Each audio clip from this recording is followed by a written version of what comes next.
ॐ नारायण नमस्कृत्य नरं चैव नरोत्तमं देवी सरस्वती व्यासं ततो जयमुदीरयेत्। सद्गुरुदेव भगवान की जय। आज हम ऋतंभरा बुद्धि पर विचार करेंगे कि व्यक्ति की ऋतंभरा बुद्धि किस प्रकार से होती है। ऋतंभरा तत्व प्रज्ञा, इस सूत्र के द्वारा ऋतंभरा प्रज्ञा बुद्धि होना चाहिए। उस अवस्था में जब ऋतंभरा बुद्धि में व्यक्ति पहुंचता है, उस अवस्था में साधक की बुद्धि वस्तु के सत्य असली स्वरूप को ग्रहण करने वाली होती है। उसमें संशय और भ्रम ये एक लेस मात्र भी नहीं रहता है। जब ऋतंभरा प्रज्ञा बुद्धि होती है तब इसका वर्णन सूत्र में बताते हैं कि श्रुतानुमान प्रज्ञा भ्यामान विषया विशेषार्थत्वात् श्रुतानुमान प्रज्ञा अभ्यास मन्य विषया विशेषार्थत्वात्। कहते हैं कि श्रुत अनुमान प्रज्ञा अभ्यास, इसमें इतने हैं अन्वय करने में। वेद शास्त्र और आप्त पुरुष के वचनों से वस्तु का सामान्य ज्ञान होता है। ठीक से समझना, वेद शास्त्र और आप्त माने जो तत्वज्ञानी पुरुष हैं उनको आप्त बोलते हैं। जो आत्मा को ही पहचानते हैं, जानते हैं, उनको तत्वज्ञानी कहते हैं। आप्त पुरुष के वचनों से वस्तु का सामान्य ज्ञान होता है वेद शास्त्र से, और पूर्ण ज्ञान होता नहीं है। इसी प्रकार अनुमान से भी साधारण ज्ञान होता है। बहुत से सूक्ष्म पदार्थों में तो अनुमान की पहुंच ही नहीं है। इतने कुछ सूक्ष्म पदार्थ हैं कि वहाँ अनुमान प्रमाण सामान्य ज्ञान कुछ भी नहीं रहता। वेद शास्त्र में किसी वस्तु के स्वरूप का वर्णन सुनने से जो तद विषयक निश्चय होता है, उस विषय का निश्चय होता है, वह श्रुत बुद्धि है, सुनी हुई बुद्धि है। जो निश्चय होता है देख करके समझ करके तद विषयक बुद्धि, वो तो श्रुत बुद्धि है, सुनी हुई। इसी प्रकार अनुमान युक्ति प्रमाण से जो वस्तु के स्वरूप का निश्चय होता है वह अनुमान बुद्धि है। जैसे यत्र यत्र धूम तत्र तत्र अग्नि, ये व्याप्ति से, जहाँ धुआं है वहाँ अग्नि है, जहाँ अग्नि है वहाँ धुआं है। उसी प्रकार अनुमान बुद्धि है। वे दोनों प्रकार की बुद्धि वृत्तियाँ वस्तु के स्वरूप को सामान्य से ही विषय करती, उसके अंग प्रत्यंगों सहित उसका पूर्ण ज्ञान इसमें नहीं होता। किंतु ध्यान देना, ऋतंभरा प्रज्ञा से वस्तु के स्वरूप का यथार्थ और पूर्ण, उसके सारे अंगों प्रत्यंगों सहित पूरे प्रकारों के सहित ज्ञान हो जाता है। ये ध्यान देना कि ऋतंभरा बुद्धि, इससे सब ज्ञान हो जाता है, न कि अनुमान से और न शास्त्रों से।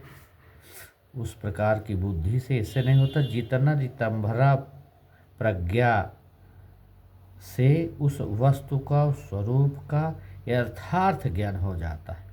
अतः यह उन दोनों प्रकार की बुद्धियों से भिन्न नहीं। अत्यंत श्रेष्ठ है। ऋतंभरा प्रज्ञा का महत्व कैसा है, इसका और खोलते हैं हम इसको। तज्जः संस्कारोऽन्य संस्कार प्रतिबंधी।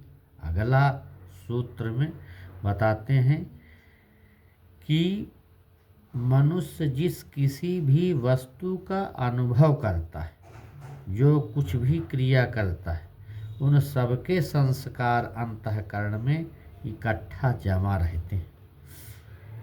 इन्हीं को योग शास्त्र में कर्माशय के रूप में कहते हैं। कर्माशय इस नाम से जाना जाता है। यही मनुष्य को संसार चक्र में ये कर्माशय जो इकट्ठा रहते हैं, उसके कर्म वही भटकाते रहते हैं। वही कारण है भटकने का, जो संस्कार रूप में अंतःकरण में जमा हो जाते हैं। हर वस्तु को देखने की क्रिया, अनुभव की क्रिया, ये सब संस्कार बनता है। देखना, सुनना, बोलना, चालना, सारा संस्कार बनता है। ये सारे संस्कार अंतःकरण में इकट्ठा होते हैं और उन्हीं से फिर एक कर्माशय बनता है।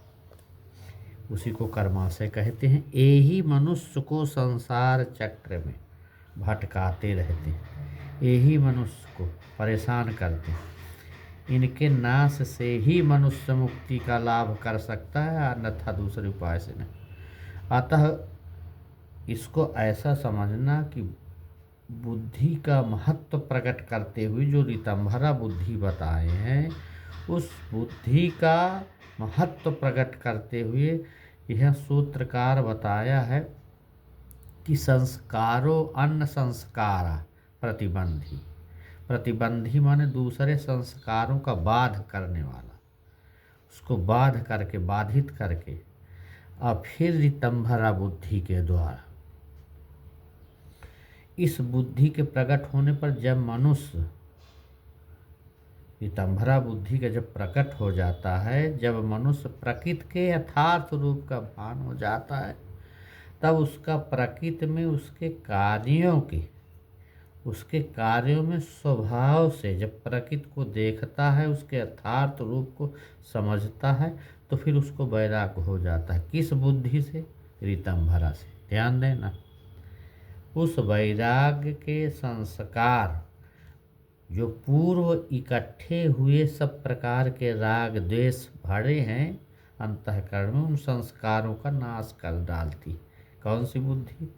ऋतंभरा बुद्धि। इससे योगी शीघ्र ही मुक्तावस्था के मुक्त स्थिति में उसके समीप पहुंचता है, उसके निकटस्थ होता है। इस प्रकार कितना सुंदर ये सूत्र आया है कि जो मनुष्य वस्तु का अनुभव करता है, उसके सारे सोचने की, देखने की, समझने की, उन क्रियाओं का सारा एक गट्ठा भरा रहता है हृदय में। उसी संस्कारों से आपका जीवन का परिमार्जन होगा, जिस प्रकार का जो भी आप देखे सुने होंगे।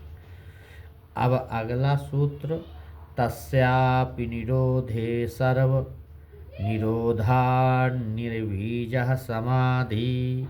जब ऋतंभरा प्रज्ञा जनित संस्कारों के प्रभाव से अन्य सब प्रकारों के संस्कार का भाव हो जाता है, खत्म हो जाता है, कम हो जाता है, उसके बाद उस ऋतंभरा प्रज्ञा उत्पन्न होती है और संस्कारों में भी आसक्ति न रहने के कारण उनका भी निरोध हो जाता है। उनका निरोध होते ही समस्त संस्कारों का निरोध अपने आप हो जाता है। यह संस्कार के बीच का फिर उसमें सर्वथा नाश हो जाता है, कुछ बचता नहीं। इस अवस्था का नाम जो है योग दर्शन में निर्बीज समाधि कहते हैं। इतना सूत्र इतने सुंदर हैं, समझने लायक हैं। इसको धीरे धीरे थोड़ा थोड़ा सुन करके अभ्यास करना है। बस एक दो सूत्र की व्याख्या हम किए हैं, आगे फिर करेंगे। ओम शांति शांति शांति। सद्गुरुदेव भगवान की जय।